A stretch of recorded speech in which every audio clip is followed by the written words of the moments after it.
Hey, James, we got some good questions this week. They are coming in from all over the world and all over America. I want to start with Terry from Palmetto, Florida.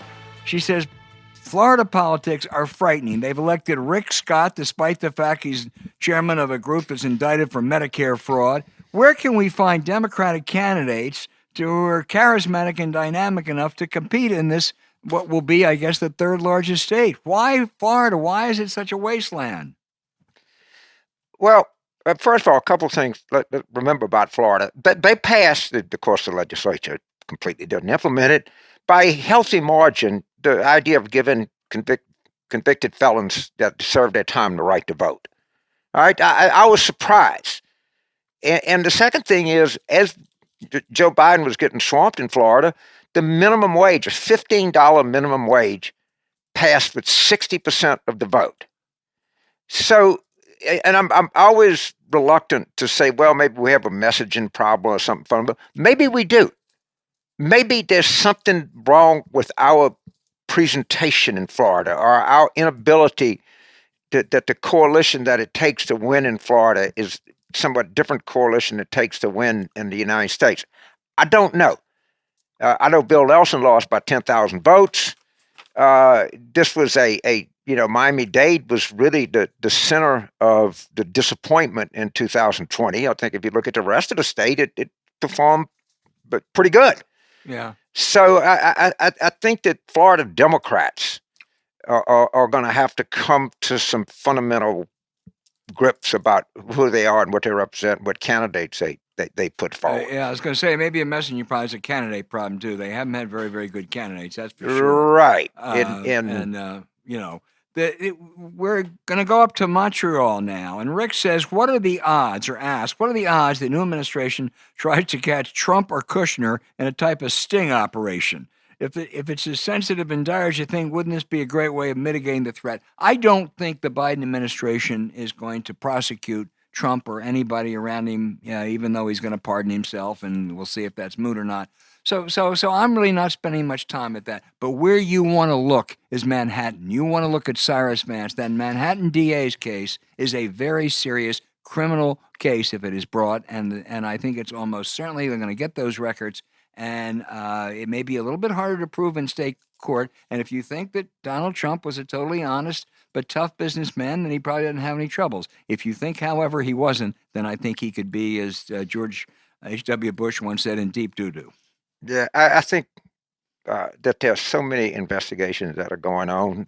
Steve Bannon by the Southern District, a likely massive and supposedly investigation of Brad Parcell going on. And I don't know how Jared is going to stay out of that. And I think that this is a lot of things that are being looked at.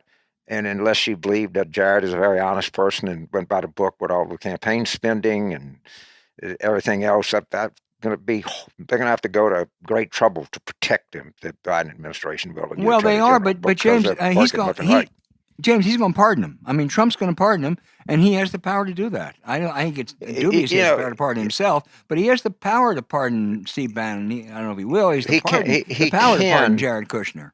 He can, but the other people that are caught up in that investigation could be. We'll see. But he'd be right. The pardon's not going to do any good. I think you're correct. The action is really coming from New York and the Attorney General and particularly the Manhattan DA. Yeah, totally. Daryl from San Francisco says that Mr. Carville, he's very respectful. Mr. I like that, Daryl. Yeah, Mr. Carville. I wish he'd put an Esquire after that. Right. But anyway, said you talked last episode about the diversity of the Democratic Party prohibiting them from having a unifying issue. I'm not sure that's exactly what you said, but anyway, he asked, why not mandatory choice voting? I guess ranked choice voting in a national holiday for elections.